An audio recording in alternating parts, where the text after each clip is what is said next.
Man ir vēl viens jautājums. Tu esi mums piesakojis tiki. Toki? Jā, protams. Ļoti labi. Savādāk mēs varētu nepalīdzēt. Ok, labi, tad nākamā nedēļa sazvanamies un atrisināsim to bēdu.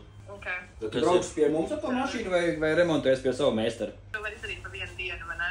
Nu, ļoti iespējams, ka jā. Tad man ērtāk noteikti ir Jelgava.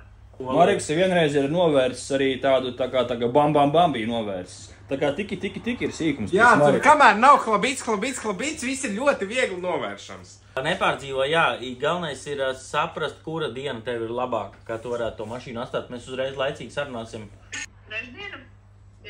Vai arī tā pati pirmdiena? Nē, pirmdienā mēs nepaspēsim jau tik atsarunāt. Vai nu trešdiena, vai no trešdienas uz priekšu, ceturtdienu, piekdienu. Droši vien, ka pirmdien uzzvanamies un tad sarunās konkrētu dienu. Tad mēs sarunāsim konkrētu dienu, kad mēs tev varam ielikt kaut kādā servisā. Visdrīzāk, ka trešdiena. Jā, tas būtu ļoti ideāli. Goldvils uzsauks arī transportu pēc tam, kur tev Jelgavā būs nepieciešams nokļūt. Mēs tev transferu uzsauksim, bet vienīgais tādu zilu miskasti būs jābrauc.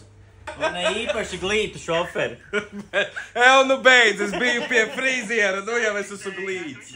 Bet viņš, tāds bišķi pēc bomžā. Nu jau nē, beidziet. Tas, kas no darbiņā esmu tikko neko Galvenais jau, ka cilvēks labs. Protams. Tas bija ļauni. Tā kā tā.